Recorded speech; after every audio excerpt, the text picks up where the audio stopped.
पंजाब के दिल से एक ऐसी आवाज़ उठी जो ना सिर्फ उसके गांव या राज्य तक सीमित रही, बल्कि देश और दुनिया के कोने कोने में गूंज उठी।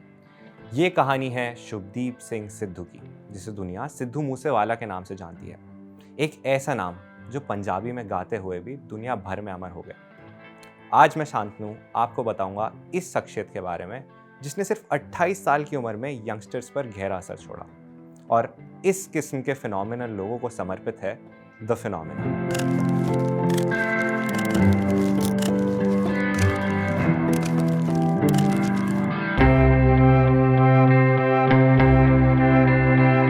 सिद्धू मूसेवाला मूसा नाम के एक छोटे से गांव में पैदा हुए। एक ट्रेडिशनल सिख परिवार में पले बड़े। छोटी सी उम्र में म्यूजिक ने उनके दिल में एक अहम जगह घेर ली। लेकिन ये सिर्फ म्यूजिक नहीं था, ये था हिप हॉप और रैप का रॉ अनअपॉलोजेटिक साउंड जिसने उन्हें अपनी तरफ खींचा। टूपाक जैसे लेजेंडरी आर्टिस्ट से इन्फ्लुएंस होकर सिद्धू ने अपनी आवाज़ को हिप हॉप की बीट्स और राइम्स में तलाशा। उनका जुनून बड़ा था, लेकिन उससे ज़्यादा बड़ा था उनका एम्बिशन। दिल से गायक, लेकिन गुरु नानक देव कॉलेज के graduate electrical engineer hire education की तलाश में कनाडा चले आए, जहां उन्होंने हम्बर कॉलेज में एडमिशन लिया। लेकिन म्यूज़िक का जुनून इतना था कि वो उससे ज़्यादा देर दूर नहीं रह पाए। कनाडा के ब्रैम्पटन में ही सिद्धू मूसेवाला ने अपनी पहचान बनानी शुरू की, जो कि एक फ्यूजन था पंजाबी म्यूजिक रूट्स और रैप के लिए उनका प्यार।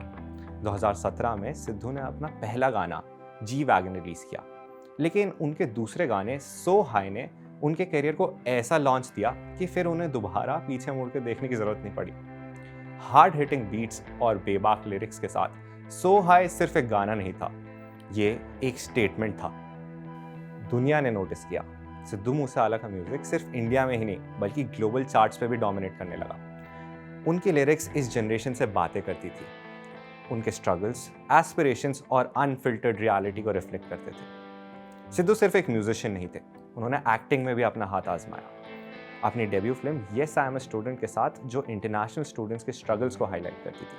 अपने म्यूजिक्स और फिल्म के जरिए सिद्धू मूसेवाला एक कल्चरल आइकॉन बन गए। उनका इन्फ्लुएंस स्टेज और स्क्रीन तक ही नहीं, उससे काफ़ी आगे निकल गया था, जहां वो अपनी कम्युनिटी के लिए गर्व का प्रतीक बन गए। सिद्धू मूसेवाला एक नाम जो पंजाबी म्यूजिक इंडस्ट्री में तब्दीली की मिसाल बन गया। लेकिन उनके सफ़र के दौरान कंट्रोवर्सीज ने उनका पीछा कभी नहीं छोड़ा। जब उन्होंने अपनी आवाज़ के जरिए कहानी सुनाई, तब उनके खिलाफ क्रिमिनल चार्जेस भी लगाए गए। मई 2020 में 2 वीडियोस वायरल हुए। एक वीडियो में सिद्धू मूसेवाला को AK-47 चलाने की ट्रेनिंग लेते हुए देखा गया, वहीं दूसरी वीडियो में वो अपनी पर्सनल पिस्टल यूज करते हुए दिखाए गए। ये तस्वीरें दुनिया के सामने आते ही 6 पुलिस अधिकारियों को सस्पेंशन का सामना करना पड़ा। 9 मई 2020 को मूसेवाला के खिलाफ आर्म्स एक्ट के तहत 2 केसेस फाइल हुए। जुलाई 2020 में सिद्धू मूसेवाला ने अपना सिंगल संजू रिलीज किया, जिसमें उन्होंने अपने आप को संजय दत्त से कंपेयर किया, एक और आर्टिस्ट जो आर्म्स एक्ट के तहत गिरफ्तार हुए थे। लेकिन ये गाना सिर्फ म्यूजिक नहीं था, ये एक और कंट्रोवर्सी बन गया जब Indian sports shooter Avneet Sidhu ने गन कल्चर को प्रमोट करने के लिए उन्हें क्रिटिसाइज किया। दिसंबर 2020 में मूसेवाला ने अपना single Punjab my Motherland release किया, जो 2020 के इंडियन फार्मर प्रोटेस्ट के सपोर्ट में था। लेकिन इस गाने में सिख मिलिटेंट जर्नैल सिंह के और खालिस्तान सपोर्टर भरपूर सिंह बलबीर के स्पीचेस भी शामिल थे, जिससे यह मुद्दा और भी ज़्यादा कॉन्ट्रोवर्शियल हो गया। एक इंटरव्यू में मूसेवाला ने ये तक कहा, खालिस्तान का मतलब प्योर प्लेस, जैसे महाराजा रंजीत सिंह के राज में था, जहां सब धर्मों के लोग शांति से रहते थे। खालिस्तानी कहते ने, ये खालिस्तानी जी। खालिस्तान का मतलब की है, अजे लोगों को ये नहीं समझ आया। खालिस्तान का मतलब ये है जो महाराजा रणजीत सिंह के टाइम सी, ਉਹ राज ਉਹ जे लोग जो गुरु तो डरते होण, जो सच्चे पातशाह तो एक सच्ची दसां नौਹਾਂ ਦੀ ਕਮਾਈ ਕਰਦੇ ਹੋਣ, ਉਸ ਦੇ ਫੈਸਲੇ ਨੂੰ ਸਰਵਉੱਚ ਮੰਨਦੇ ਹੋਣ, ਉਹਦੇ ਭਾਣੇ ਤੋਂ ਬਿਨਾ ਕੋਈ ਪੱਤਾ ਵੀ ਨਾ ਹਿਲਦਾ ਹੋਵੇ। ਸੀ ਖਾਲਿਸਤਾਨ ਉਸ ਚੀਜ਼ ਨੂੰ ਮੰਨਦਾ ਕਿ ਇਹੋ ਜਿਹਾ ਖਾਲਿਸਤਾਨ ਕੋਈ ਮਾੜੀ ਗੱਲ ਹੈ। 3 दिसंबर 2021 को सिद्धू मूसेवाला ने अपनी पॉलिटिकल जर्नी का आगाज किया। 2022 के पंजाब लेजिस्लेटिव असेंबली इलेक्शंस में हिस्सा लिया इंडियन नेशनल कांग्रेस से।